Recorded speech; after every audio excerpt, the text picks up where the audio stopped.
ng pag-ikot sa merkado, bumibili kami ng bumibili sa mga farmers at very, shall we call it, parang fair price, pero nare-release din nila yung stocks. Ngayon kasi pag napuno sila, hindi nila may release yun unless there's a calamity or merong emergency. Pero, Mr. Chair, hindi ba, yun ang ina-argue natin, I believe in some previous hearing, that ang expectation kasi given the tariff reduction is a certain price. Yes, ma'am.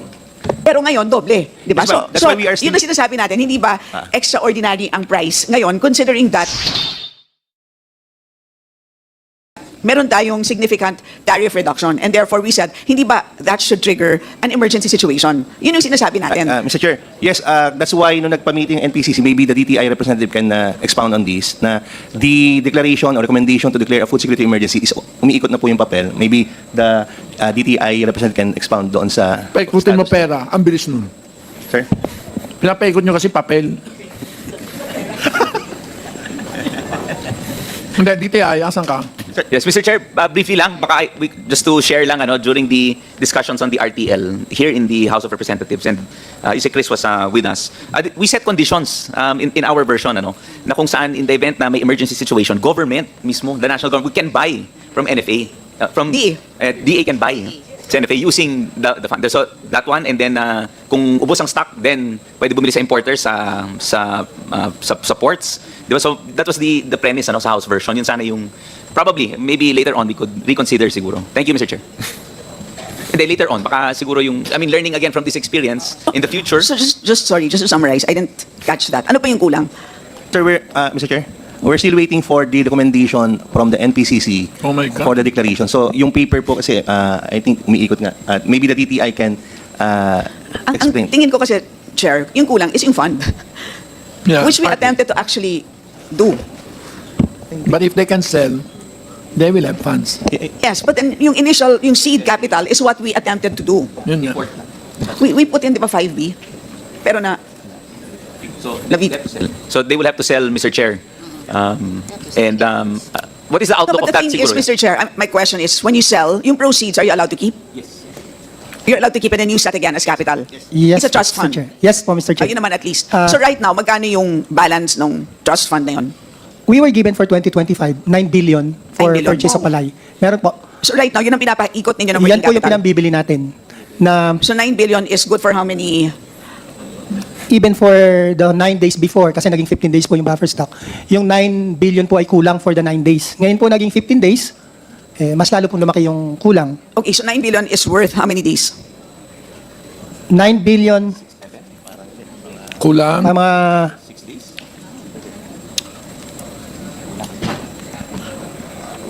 13,892 divided by 360 times 9. Ilan ba yan? Pahingi nga. kung sa 23 pesos po ang bili natin ng Huwag ka palay. muna dyan. Sa Ay, sorry po. quantity ka muna. Can you help me? Wala akong calculator. 14,000 ang kinakain natin. Divided by 365 times 9. Yan ang buffer stock. It's based on consumption. A buffer stock is based on consumption, not on production. Ano? So anyway, admin, can you just clarify na naging mas malaking problema sa inyo dahil tinaasan nyo rin yung buying price ninyo, di ba? 23 pa rin sila. Pero nag-30 kayo last year, di ba? Last year po nag-average po kami ng 27.34. Ngayon po at current price ngayon, nasa 23 kami, but we can increase it up to 30 if need be. So base is 23. Basis 23 for clean and dry. Thank you. So, 390,000 metric tons dapat ang hawak mo. Paki-multiply nga yan. Ang layo sa 9 billion yan. Halika nga, magkano yan? 390,000. How much in money is that? Ayan nga, Mr. Chair. Price yun, magkano? Kailangan po namin ng 14.2 billion For that 9 days. For that 9 days. 14,000 2B for metric 9 tons? days. Yes, sir. For the 9 days buffer stock, we need at least 14.2 billion. Na ang binigay po sa amin ay 9 billion.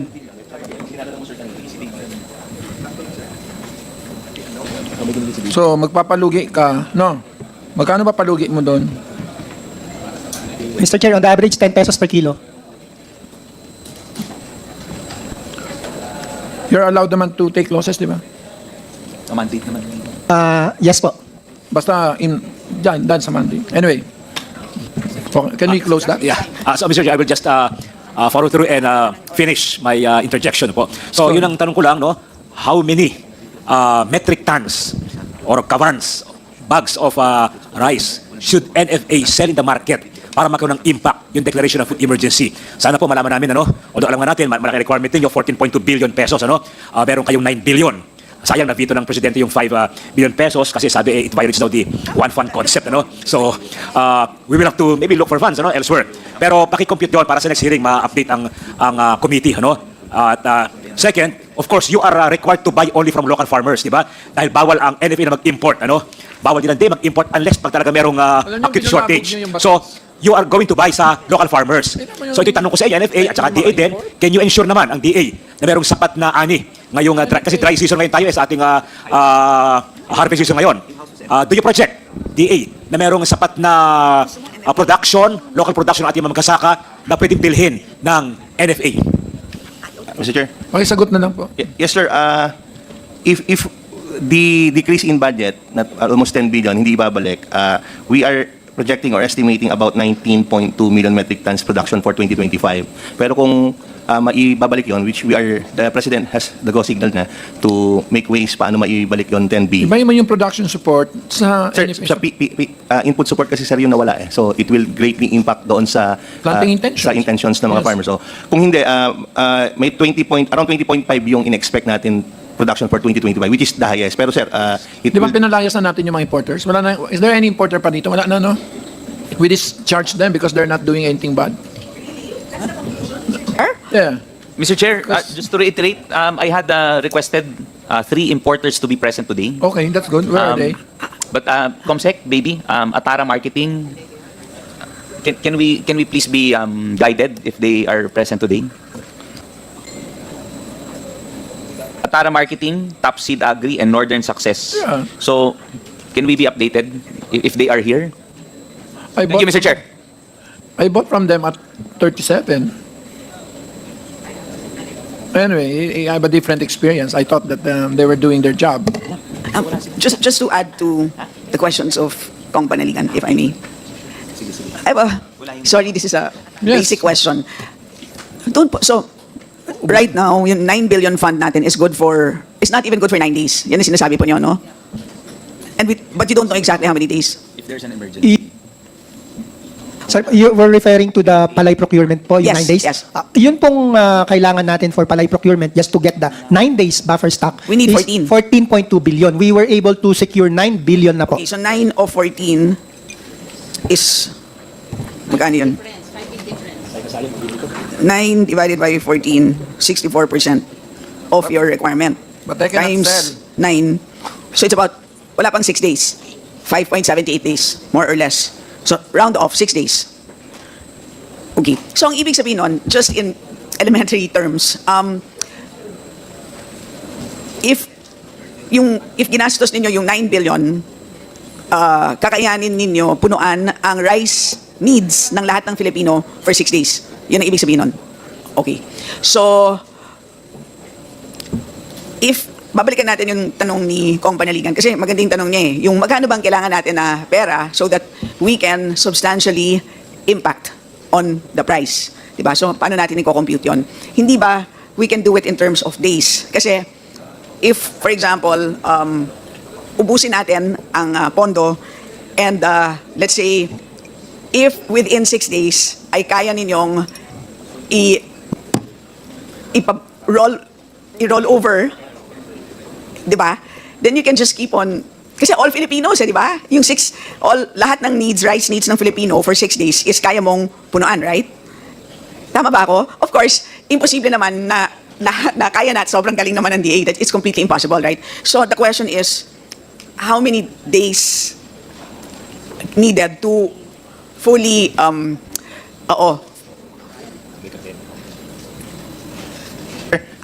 clarify lang namin sa question. How many days can we fully utilize yung buffer stock ng... If, for example, we give you a fund for, let's say, 15 days, tapos inubos nyo yun, so every 15 days, nasa-subsidize nyo lahat ng rice needs ng Pinoy, right? Pero ibig sabihin nun, kailangan na procure nyo from the farmer at nabenta nyo lahat in 15 days. In short, nakuha nyo kaagad yung kapital ninyo within 15 days at ready na kayo ulit to procure, which obviously is not possible, right? So, Ma'am, dagdag ko lang, Mr. Chair, no? so what is like the full, what is the total number of days needed for a full cycle, in short? To go from procurement to, you get what I mean? To sale and, Replenishment. yes, to replenishment. Because hindi ba ganun yung pag-compute the easy way so that, of course, that's ideal kasi ibig sabihin nun, you want to subsidize all the needs of all Filipinos. And then, of course, if we know what that number is, we can work back and say, we don't naman need to subsidize 100% of Filipinos. Maybe you can say X%, right? So what is that? Kasi this is based on the capacity of DA, di ba? Okay. Thank you, Mr. Chair. Ganito po, no?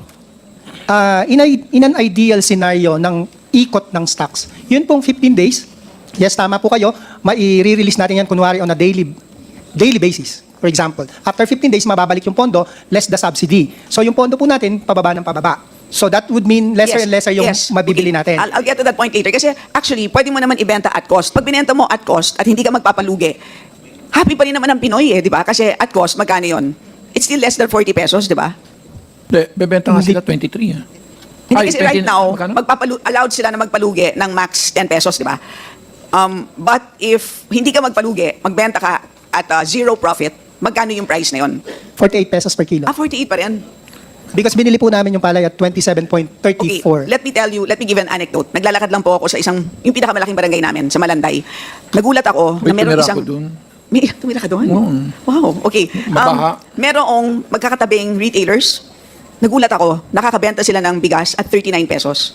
Tinanong ko sila, paano nyo ito nagagawa? And they're able to do it consistently, And na-validate ko, kasi tinanong ko yung mga kapitbahay na binibentahan niya. At hindi lang, dalawa sila. It's a small retailer. Sabi niya, yung isa kumukuha sa Bulacan, yung isa kumukuha sa Nueva Ecija. Yung kumukuha sa Bulacan, mas mataas ng konti. Yung kumukuha sa Bulacan, yun ang 39 kaya niya. So, sabi niya, direktang kausap niya, yung namimiling. So, malaki-laki siyang farmer. Okay? Sabi niya, gano'n lang kasimple. Direkta. In short, parang siyang kadiwa na private. Ganon kasimple ang kanyang konsepto. Sir, hindi siya kadiwa, wala siyang subsidy. Kaya niya magbenta at 39. Mr. Chair. Kaya niya, sir, di ba? Sorry. So yun, in short, ang naisip ko nga, bakit hindi ninyo nire-reward ang mga ganyang klaseng retailers? Di ba? I mean, sorry, it's a separate issue. But I'm just saying, kung kinakaya nilang maliliit, bakit hindi kaya ng kagawaran na napakalaki? Mr. Chair. Okay na. First, may I recognize Dichetina Pancho? And, short Yeah, interjection. short. Yes, Mr. Chair. Huwag kang mag-i-speech, ha? Hindi po. Tapos na po ako kahapon ng privilege speech, Mr. Chair. Follow up lang po kay Chair Stella. With respect po kasi dun sa supply chain ng ating rice, sinasabi nga natin from the farm gate, di ba? In between yan, dapat direct ito sa retailer natin. And then direct sa end user or sa consumer. So, meron pa po bang middleman na nasa gitna? And that's the very reason kung bakit ang price ay mas tumataas dahil sa markup from farm gate, di ba? To the, dito sa ating middleman. Meron pa po bang ganon? If there is, pwede ho ba natin matanggal yon yung mga middleman para yung supply chain diretsa dito Morales. sa retailer tapos sa end user? Ano po ba ang pwede nating maging magawa para ma-address ang issue ng mga middlemen natin? Mr. Chair, yes ma'am, meron pa rin kasing kaya tumataas yung presyo because of the intermediaries. That's why isa sa priorities ng Masagana Rice Industry Program is to strengthen yung farmer clusters. Kasi kailangan yung buhos ng intervention ng gobyerno sa kanila para imbis na panay na rin yung ibenta nila, makapag-mill sila ng bigas, diretso na sila sa market. Yun yung vision na tinutunguhan po ni Secretary na talagang to lessen, kundi ma-eliminate yung nasa middle, to lessen yon para ma-improve yung directly market to farmer clusters na yung approach. That's yun yung goal and vision and objective. Isa sa mga goal and objective ng Secretary po. Okay. So this has been ongoing na for decades. Maraming na hong taon. Hanggang ngayon, hindi pa ho natin medyo nasolve ito. So hopefully sana masolve na po With itong issue na ito. investments very also soon. by the government. Yes, Okay ma'am. po. Stella? Mr. Yes, Chair. tatanungin ko lang yung sagot dun sa tanong ko na, simple lang naman di ba? Bakit hindi nyo kayang gawin? Thank you, Mr. Chair. Unang-una po, yung cost ng palay namin mas mataas dun po sa mga trader at yung mga local players. 27.34 po yung average namin last year. And we are expected sa NFA to buy higher than the traders kasi nga po suporta sa magsasaka. Unang-una po yun. Dun po ang bulk ng cost namin. Pangalawa po sa operation, ang mga makina po namin ngayon, kanya namin minomodernize, mga luma na po. Okay? So medyo inefficient na. That's why nagmo-modernize po tayo. Pangatlo po, Di ba sinasab ko nyo yan sa ibang ano? meron pong portion nito, mga 70% pinako-contract po. So, And then, yun pong operating expenses po natin, I'm just assuming, kanya po malaki ang ating gastos, we give all the benefits of the government employees, para sa mga empleyado and all. Yung po mga private traders Pero wait, and allowed kayo bumili ng bigas, right? hindi po bigas, palay po. Pero sa RTL amended, hindi. Pag emergency nga. Pero right now, emergency na nga, di ba? Wala man proclamation. Hindi, malapit na, umiikot na. Because, no, guys naman, nakailang hearing na tayo. Nakalimang kinta, hearing na tayo. That was the first question that I asked during our first hearing. Na umabsent lang ako. This at 6 hindi ko weeks, na this is our tinanong. 6th week because absent kami last week. Yes, pero di ba, Chair, if I remember correctly, that was my very first question on our first hearing, na kailangan nyo nang i-declare na meron tayong emergency because clearly merong extraordinary price levels as a result of the non-translation of the tariff reductions on the current price levels. And this was many weeks ago. Sir, nasusunog na ang pabrika. Yes, more or So less. anyway, sir, ano ang deadline nyo dyan? Pwede po ba ngayong araw na to, bilangin nyo, sir, kung ilan pang hindi pumipirma. Paki-report po sa amin kung sino ang hindi pa pumipirma. DTI? Sino ayaw pumirma? Mr. Chair, good morning. Hindi naman sa ayaw. There were some dun sa Questions. mga yeah, I think it's more of the wording of those, the formula for declaring extraordinary price to support the declaration. Ilan? Tapos na yung mga comments. Yun ang medyo maraming comments. But is kasi. there consensus? May consensus na. Na merong Yung- extraordinary Yes, price yes, levels? yes. And ano yung dahilan? Basically, for the last 1.5 years, there had been that extraordinary price increase that is still present to date. So, ang Sir kailangan naman, huwag na kayong mag-isip. Tingnan nyo na lang yung inflation. Yes. Nakikita nyo naman na ang contribution ng rice, ang laki-laki. It's higher than our usual 3%. So- Sir naman, you don't need to have a PhD to make that analysis. Di ba, sir? Meron na, Mr. Chair. Tapos na yung draft. Umiikot Sino na. ayaw pumirma? Wala naman. Yun lang. The usual... Sino hindi pumipirma? Sinong hindi pa pumipirma? Double check ko lang kasi kahapon na finalize yung version na okay na sa lahat. Kasi nga meron mga the word it's more of the wordings kasi dumadaan sa mga the usual complete staff work of the secretaries na hindi yan pipirma kapag hindi na review. So kailangan that's the bureaucracy of it eh. Dadaan lang dun sa review ng bawat reviewer ng bawat Sige, secretary bago Sir, in 2 days, lalabas na yan? kaya na siguro. Kaya na, Mr. Chair. O in 48 hours, may lalabas na. In which case, pwede nang bumili ng bigas ang NFA, ang DA. Tama? From NFA. DA dun sa amended, Yeah, di ba? how much- Okay. O, DA. DA pwede, di ba? Pwede na kayong bumili ng bigas. Pwede na magbenta ang NFA. So, FTI can also buy from NFA, Bang? No, hindi kayo bound to just purchase palay, right? Tatlo lang. Amas, magkano budget mo para makabili sa kanya?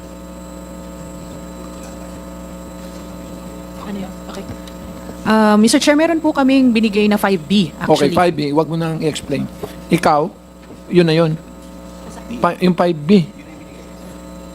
Yung, ibig sabihin, pinag-usapan dito, 5B. So, kung yung 9B, 6 days, ang 5B, 3 days, palay lang yun. Hindi. Bigas. Bigas na yun. Eh, So, but under an emergency, pakilinaw po, medyo mas may flexibility. Ang DA, pwede mag-import, tama? As a last resort.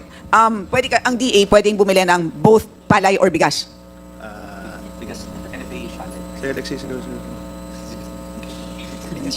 Bigas po, hindi pa na. Bigas. Pwede bumili ng bigas. We can import when available supply of locally produced rice is inadequate. But DA ang allowed with exemption of NFA. Kasi nga po, bakit ko tinatanong tong bigas? Kasi nga, doon sa example na sinabi ko sa inyo, kung siya nakakabili nga ng, 37. obviously, kung nabebenta niya at 39, nabibili niya at what? 35? Bigas na yon, right? Less 10. O sabihin mong nabibili niya ng how much? 29, 27. 27, 29. Di dapat mabibili niyo rin po at Oo. that price. Bigas na. Di ba po? So if at Kaso ipit nga sila dahil hindi man nila ma-refresh. hindi nila Refresh. after they sell. No, because they will get the cash from selling their stock. So after they sell, they get the cash and then, And then they will buy palay again. no, pero because emergency, they're free to purchase either palay or bigas. Pag NFA, Palay. Pero pag DA, pwedeng bigas. Oo nga, pero may flexibility, di ba? Either. di ka sinama sa Bicam, ano? Kasama. NFA is still limited to Pwedeng palay, bigas. di ba? Pwedeng bigas ang DA. Oh. Pero sa interventions, DA ang bigas. Oh. Oh, pondo will come from DA. So in the proposed probable food security emergency, only NFA will be the one to intervene. Oh. So wala pa yung qualification for importation. Can we get that clarification? Under the new RTL po, after the Pwede declaration of the food security emergency, the DA can direct me to sell the rice stocks that we have. Hindi po absolute na sila po ang bibili sa amin. Just direct me Correct, to, yes. to So release it in LGUs, the market. diba? You are targeting LGUs, LGUs, PSWD, Kadiwa, oo. anyone except for private sector. Yes. So DA, my question to DA now is, wala pa kayo sa level na yon ng importation. Am I correct? Based on the declaration, incoming declaration. Wala pa, sir. Yes. Oo. So, Asika Ubero, tama po ba na yun din ang expectation natin? Yes, Mr. Chair. Mr. Chair, I suggest i-review ng DA yung wording ng batas, ano? Yung section na tungkol sa mga Tayo. elements natin, ano? Section 6, powers of DA. You have enough powers at your disposal. You have enough tools to address this problem. Just be creative, innovative, aggressive, dynamic. You test the limits of the power granted to you by law. Nakalagay dyan, the DA may. The DA may sell existing NFA rice buffer. So tama sinabi ni admin, DA will direct. Di ba? DA will direct NFA. No? So ang magbebenta, DA. Mr. Chair, Magsasell DA, no? Ang bibili sa farmers, But- DA. yes, sir, NFA. Kasi ang NFA ang may network ng buying stations sa buong Pilipinas, ano? So this is a law na nakalagay klaro-klaro. Just be dynamic and aggressive. No? Parang anemic ang DA eh. No, sir. Mr. Chair, Magawa- sir, we can Use the powers at your disposal. We have given you enough tools. we can do that provided that there's a food security. So iniintay lang naman natin Kaya yung nga, food security emergency, sir. sabi nga ni Kong Estela, emergency, mapaikuti pa papel. Di ba, pag may surog, emergency. Magkapara pa ba yung bombero sa kanya mga superiors Pwede bago siya baka umalis sa istasyon, di ba? So in ngayon, sense of urgency, we've within been 2 grappling with this days- problem ever since. Kasi masyado na tayo, no? Within 2 days, makukuha natin yung emergency.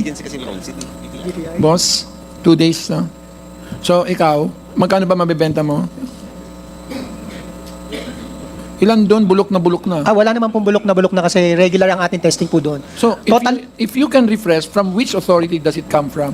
Because refreshing presupposes that you sold and bought. Ang refreshing po, once ma-unload namin yung stocks, whether So, it's... you have an authority to refresh. Yes, meron po. So, that's virtually selling and buying. Yes, sir. So, in other words, because your normal losses per kilo is 6 pesos. Logistics plus processing. Tama ba? Naka-built-in na dapat yan, di ba?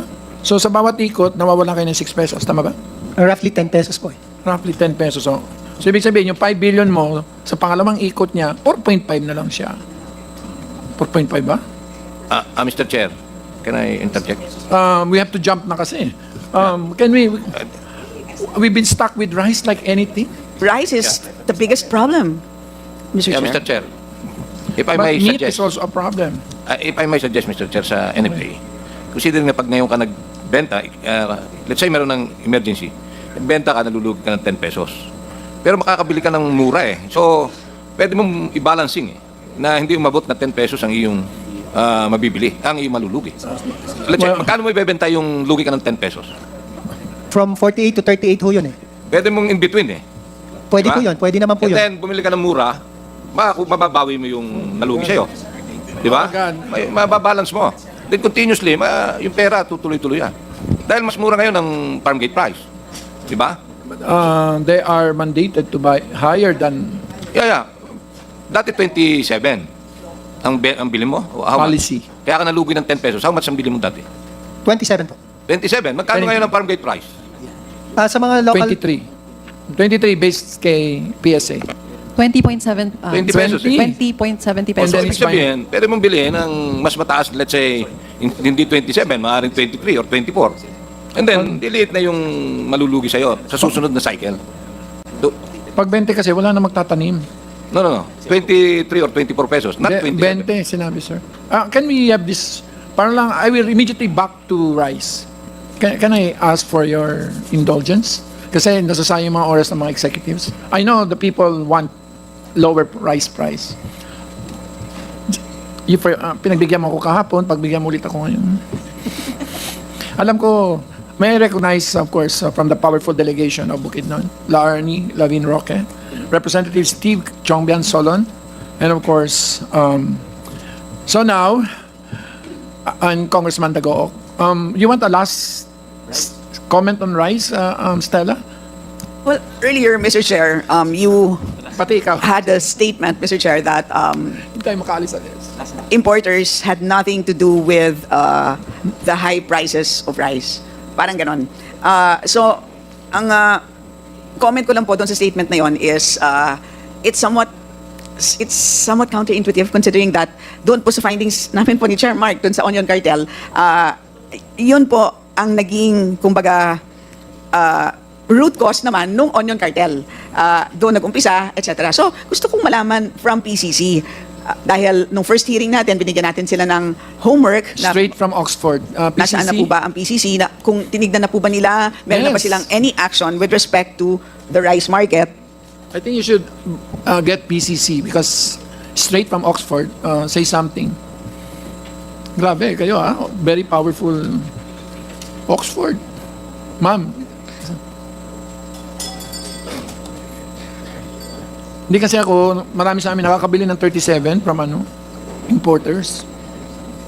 But it's very variable, ha? No, There's a big variation. I know. I mean, every time I walk the streets, I check the prices. Where's Gideon? Good. Can you now, then after you, si Admin Gillian, kasi he has to leave.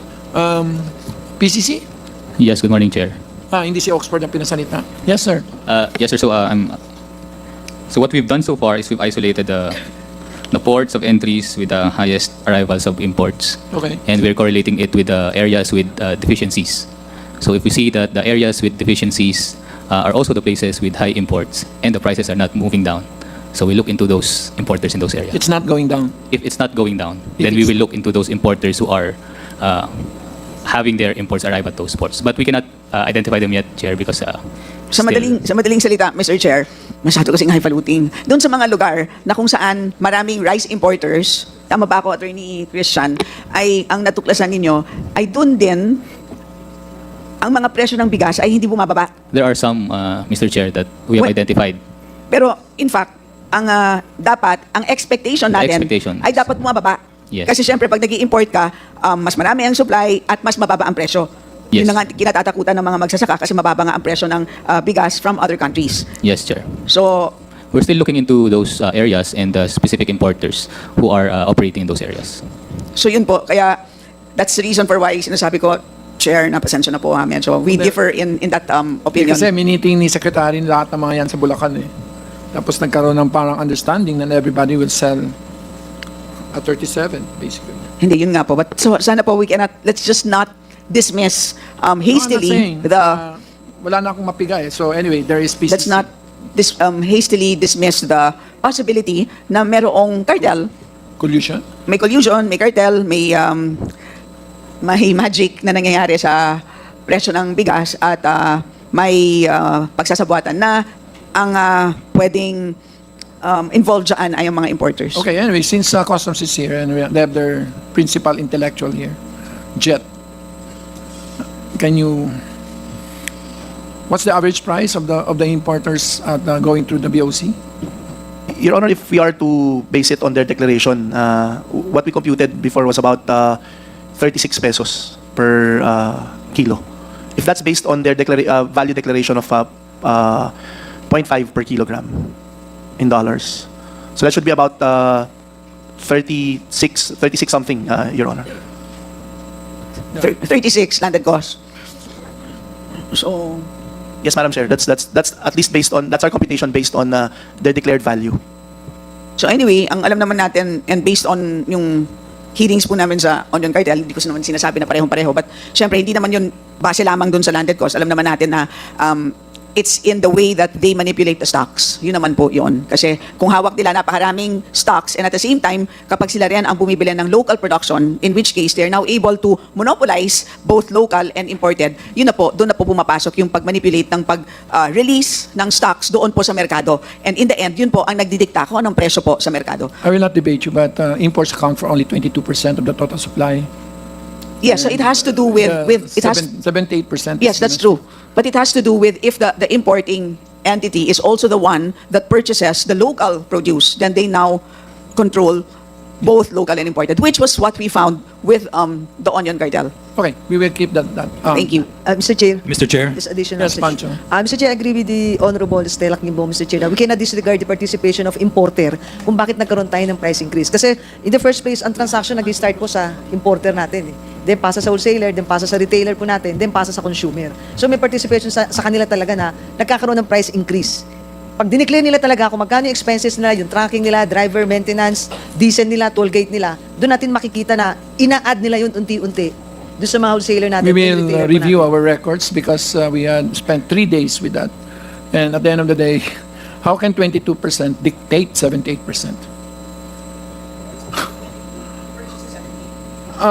Then it's not the importer anymore. And then anyway, I don't wanna. It's actually virtually the government inability to intervene, if you will ask me.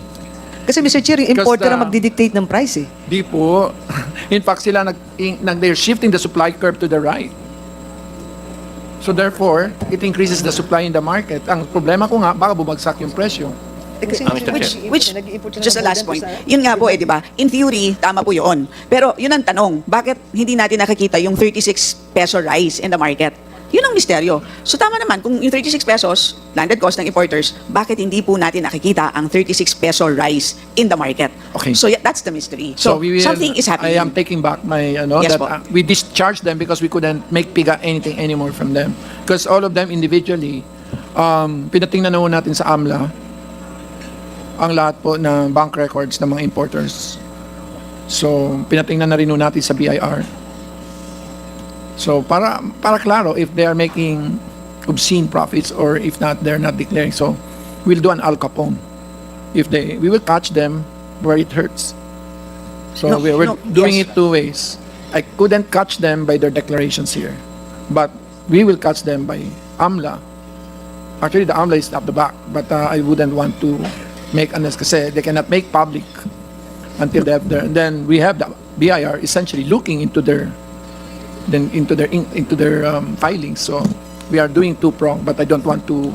No, yes, and that's the reason for why, Mr. Chair, I asked PCC kasi talagang nasa kanila po ang mandato, and I really hope that PCC takes this seriously, and they actually did an excellent job dun sa onion cartel.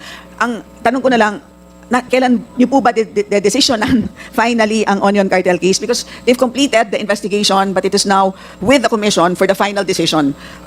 PCC, para naman finally Christian? maniwala na ang sambayan ng Pilipino sa kakayahan ng PCC sa pag-enforce against cartels. I think to see is to believe, di ba, PCC? Once you've been able to finally make a decision on the onion cartel case, maniniwala na kami na, okay, kaya nyo pala. Kasi without that, ako lang yata ang naniniwala sa inyo. Di naman. It's the commission who decides, Chair, but I will remind them, Chair. Please, and ako, so, Chair, let's just please support the PCC kasi ako ang pagtingin ko talaga. They are Because they also do have the the personnel, they have the expertise. Tingin ko talaga sila ang makaka-solve ng rice cartel problem po, or But mystery. But the last time they came up with the report, they said that there is no intertemporal collusion in the rice markets. That was a Can you? that was a different circumstance, Mr. Chair. But that's quite different from what I heard today. This one is Yeah. different naman, Chair. I don't because want to of debate you. RTL and- We're debating on the same guy making that different statement. And it's on paper. And I took them to task because the concept of intertemporal price collusion was not considered. Anyway, can we, I don't want to be a Mr. Chair, debate.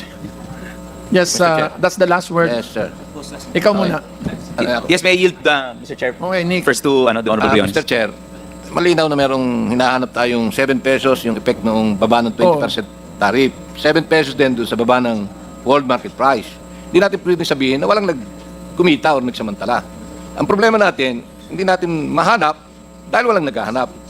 Ang sinasabi ko, Mr. Chair, yung tinanong ko last meeting, nasaan yung enforcement group na dapat yung manggagaling sa National Council? Sinuggest ko sa ating mga agency, ano nang status para makombine yung National Council, magkaroon ng enforcement group, yung NBI, PNP, at hanapin kung sino yung nagsamantala doon sa nawawalong 13 or 14 pesos na supposed to be binaba ng presyo ng rice na hanggang ngayon hindi pa bumababa. So, kung sasabihin mayroong PCC, pero matagal nang wala naman tayong nakikita. This time, meron tayong pagkakataon, subukan natin yung enforcement group na makikreate ng National Council dito sa ating bagong batas na anti-agricultural economic sabotage acts, Mr. Chair. Pwede ba matanong yung taga-DA, NEDA, and DTI, Mr. Chair, kung anong nangyari doon sa sinasuggest natin, na-recommend natin kay Presidente na agad ma-convene yung National Council para magkaroon ng task force na mag-iimbestiga at na makita natin sino ang nagsamantala doon sa kumita ng 13 or 14 pesos per kilo, Mr. Chair. Yeah, I think we will properly dispose of that motion at the appropriate time. But in the meantime, we just want everybody to, as the speaker has ordered, to hear all sides. In the meantime, yes, it will. Comsec, please note that there is a pending motion to seek that the President form a task force to investigate kung saan napunta yung 7 pesos. Okay, Chairman. Thank you, Mr. Chair. I will be very brief. Just for housekeeping lang, Mr. Chair, in the previous hearing, we requested through the COMSEC the presence of Horizon Free Enterprise Incorporated. Are they here today? COMSEC? Yes, Your Honor, the BOC has to confirm the whereabouts of Horizon Free Enterprise. As its given address at University Conscience, Flats, Quiapo, he is not a tenant there too. Yes. As Comjet, as you've committed to us, you had, I think, a division that could track down this corporation. Your Honor, according to our offices in the intelligence group, I think they were able to relay the invitation to the, well, they have with us a recorded responsible officer. We require that in every customs accreditation. So there was a relay on this to the responsible officer of that corporation, which confirmed the receipt of your invitation, I guess. And so we're assuming, Mr. Chair, that yes. So ASCOM, what is the reason for the discrepancy in their declaration sa address nila? we're checking now, Your Honor, but as far as we've looked at our records, they're still in the same address. There's just I think a temporary stoppage of their operation according to them. But again, there's a verification being conducted by the intelligence. So just to be clear, kasi mali yung address na binigay, di ba? So nalocate ninyo, pero nasa iba yung address nila. Yung po yung address na naibigay sa amin, yun din po yung na-check namin, Your Honor. So it is confirmed now that it is a legitimate address and a legitimate corporation. That's how, as far as the feedback given to us, Your Honor. Because we checked the address, it's just that the operation, I think, has already stopped. But they are number one. They're the number one importer. Yes, yes. Paano nag-stop yung operations nila na they have 205 million kilos na sila number one dito sa list ninyo? Yes, Your Honor. And they stopped operations and they've not. What I mean is that they've not yet imported again. So we've checked on their addresses, and I think that was the explanation. Maybe there were some people who were not there when the invitation was being. Yes, but there's a certification from the barangay captain that no corporation exists. Yes, Your Honor. That's why we would like to ask for that, because a continuing investigation is now being conducted by the Bureau on why all of a sudden they can receive the. We've actually had the responsible officer explain this particular. Why don't you look for them? They are from Iloilo. Yes, we will actually issue a subpoena also relative to this matter for the investigation division to allow these importers to explain why that particular feedback was given to this honorable committee. Yes. Okay. So anyway, Chair Mark, yes, Chair Mark, yes, have you asked about your specific? Yes, BPI. Is BPI here? Wala. BPI. Yes, they're supposed to submit their GISs, etc., di ba? Correct. Yeah. Who is representing BPI? Assistant Director Ruel? Yes, are you familiar with this corporation?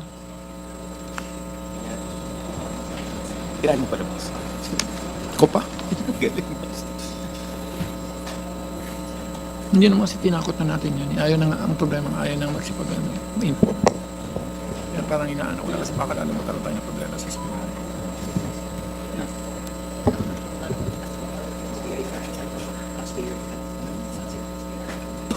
Yes, Your Honor.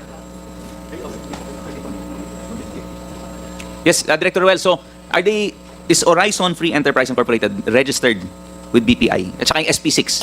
Can you confirm that you've issued SPSICs for this corporation? Yes, they are registered. And, Have you validated their address? here our Representative Quarantine, Henrik, please.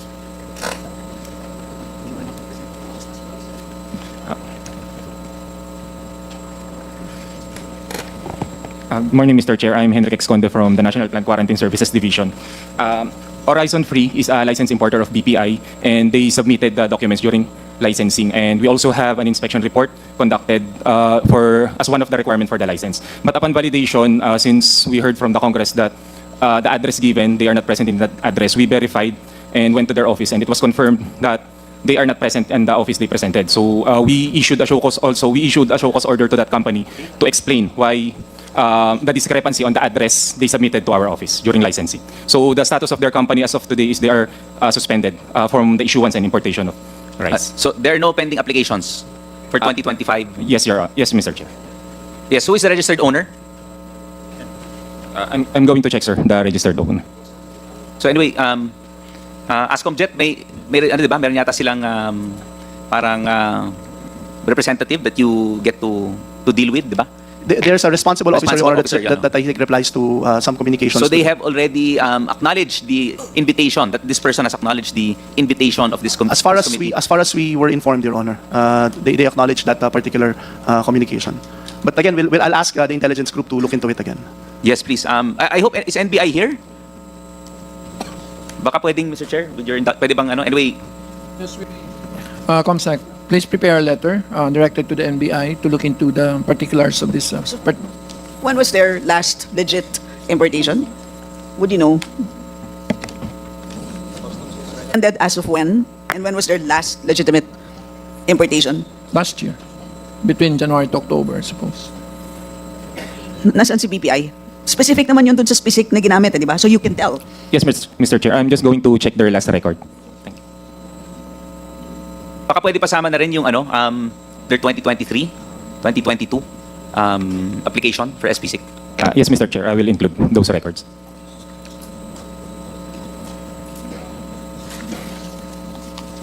So, well, anyway, habang hinahanap, para po, in the interest of time, bibilisan ko na rin, Mr. Chair. Is Atara Marketing here? I was given the impression that we have a representative from Atara. Oh, obviously she's a lawyer.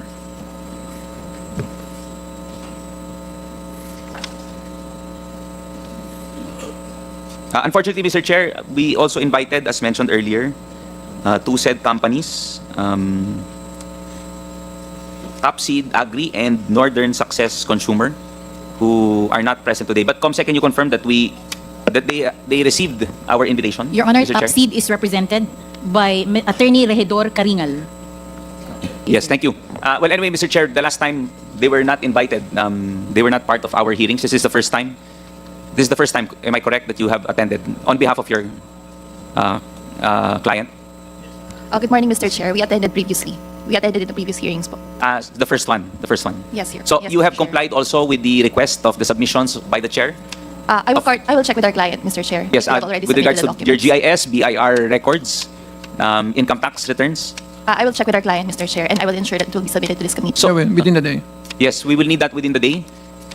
Just for Top Seed. Sir, have you submitted these required documents? Sir, sa mic po, please.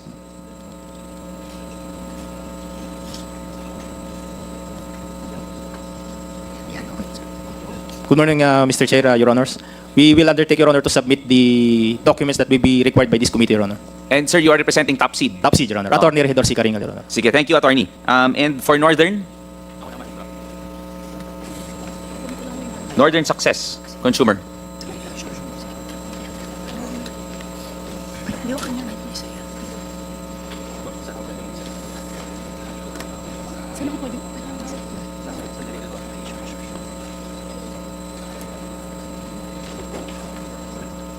Good morning, Your Honor.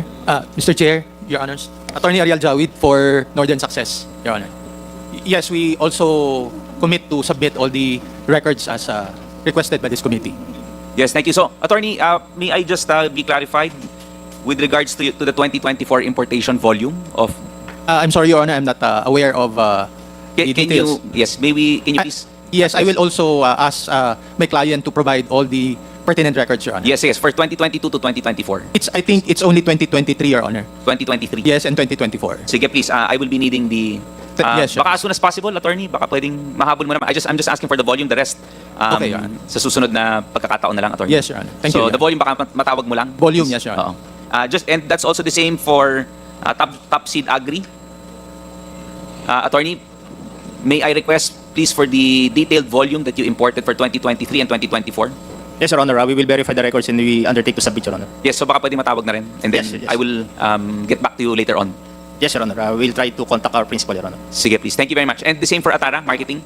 Yes, Mr. Chair, we will submit within the day. Yes, thank you. So I will just briefly move on, Mr. Chair. Lastly, sa rice, pasensya na po, Mr. Chair. Okay. I would like to ask the rationale behind the MSRP. It was, I think, explained to us by Yusek Asis Perez in the previous hearing. And I just noticed that I think there was a price set. So ibig sabihin, nandun po yung cost niya.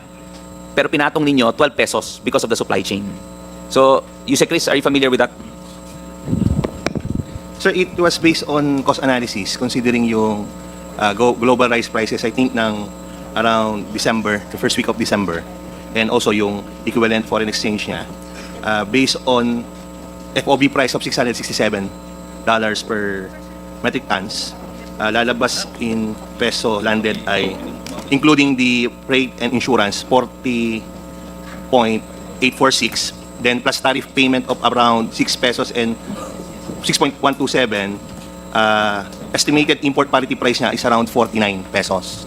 So during a January, I think January 9, consultation with importers, traders, and retailer, initially nag-agree on a 8 to 10 pesos. So nagreklamo yung mga retailers. So nag-agree sila na about 10 pesos. So kaya come up with the 58 pesos. Pero this is for 5% premium, and with the understanding na habang bumababa ang price, mag-a-adjust based on assessment ng based on the world prices, no. In fact, the secretary has instructed ASEC Bebang na may decrease in prices, maybe may expound pa ni ASEC Bebang on the moving forward yung MSRP natin. Sige, sige, baka marinig. Okay, baka we could hear ASEC Bebang first, Mr. Chair. Para malinawan tayo kung paano yung formula noon. Meron po kaming formula na nasa presentation po, pa-flash na lang po siguro para mas makita po natin yung computation po of MSRP. Hindi tayo makaalis sa discussion sa bigas.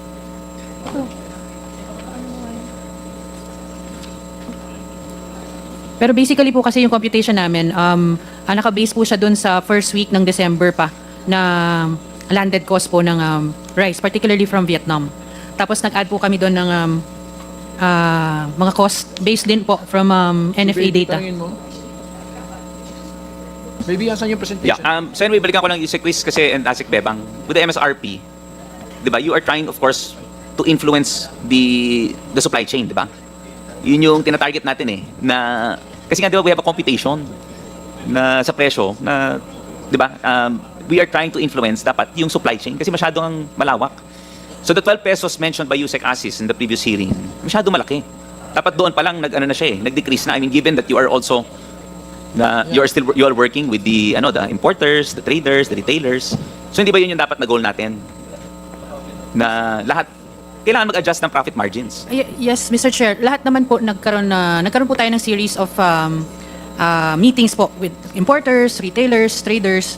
Yun po yung mga napag-agrihan din natin na margins. Actually, sa importer nga 150 lang, tsaka si 1 peso and 50. Una po nga nating margin 3 pesos, sabi po nila mataas daw yun. So 150, tapos sa in-between trader 150, and then sa retailer 5 pesos. So 8 pesos po yung parang naging agreement. And sir, we should not look at it in a box lang na MSRP. May other initiatives naman yung to influence also the market, yung sa rice for all and mga rice, different variation ng rice for all. That's the more lower price. Kasi dito, the secretary wants to control talaga yung, ito kasi yung direct na nag-import na premium, halos premium naman kasi yung import nila, na bakit nag-import sila at 15, hindi pa rin bumaba. But hindi lang naman ito yung tinitingnan natin. Andyan pa rin naman yung ibang programa ng gobyerno like the Rice for All, which will eventually expand and will try to influence yung price on the supply. So that's... Yes, pero hopefully, I think the structure should be But I think there's a plan na to decrease na sir. Dapat by March. Kasi nga, like I elaborated lang, Konsela, briefly lang, as I elaborated nung last hearing rin, ang daming dinadaanan. So lahat gusto kumita. We have to shorten the supply chain. So yun yung pressure that we have to put to them, di ba? Diba? So, bawasan natin. Hindi pa masyado mataas sa akin, 58 is too much. Yes. So, Kong Stella, Mr. Chair. So, Mr. Chair, pareho tayong concern. So, okay, naiintindihan po namin kung ano ang inyong goal, di ba? MSRP para babaan ang presyo. Yan naman ang ultimate goal. First concern, hindi natin alam kung tama ang pag-compute, di ba? Kasi sa dami ng ina-add ninyo, hindi natin alam kung tama ba ang information sa bawat step of the way. Number two, alam naman natin na pwede naman direct, di ba? You can actually minimize certain steps along the value chain, di ba? Pwede naman direkta from the farmer, direct na kaagad sa retailer, pwede yon. Pero by adding all of those intermediate steps, parang ninyong inaalaw, parang ganon, right? Okay, kaya po, dumadagdag, sandali lang po, tatapusin ko. Number 3, and in the end, naging 58, magkano po? 48, 50, naging malaking number, okay. So, if it is a big number, this is a competition concern, bigger than usual, di ba? Kanina may kwento po ako sa inyo na doon po sa Barangay Malanday, sa Marikina, merong isang maliit na retailer nakabenta at 38. Pag ang ending, yung MSRP is higher than what actually prevails in the market, ang nangyayari is they now collude around the higher MSRP. Sasabihin ng mga retailers, allowed naman pala ang MSRP na 58 o tayong lahat magbenta na lang tayo at 58. Kahit na, kaya naman pala nila magbenta at 38. Kumbaga po, naging government endorsed collusion. Yun po ang usual na sinasabi na problema kapag naglalagay tayo ng MSRP. Sa akin po, simple lang naman, why not? Katulad po ng ginagawa ko, mag-monitor po kayo, transparency ang approach. Hanapin ninyo sa bawat lugar. Sa bawat lugar. Sabitan nyo na sa pagita yung retailer na nakakabenta ng pinakamababang presyo. O, dito sa Marikina, ang retailer na to nakabenta 38 for this month. O, bigyan nyo ng premyo. Ilistan ninyo sa buong NCR. Ito ang pinakamababang retailer sa bawat lugar. Edit by transparency. Nakita namin sa buong NCR, ito pala ang lowest sa buong NCR. Nakita po namin ang minimum, ang best minimum sa buong NCR for this particular period. Actual po yun, hindi pa kayo nag-compute. Yun lang po, hindi na kayo nag-debate, di ba po? Kasi actual po yun. So, ako for me, that's the simplest and at least, hindi na kayo mahihirapan na mag-determine ng method. Yes, Yusek, please. Sige,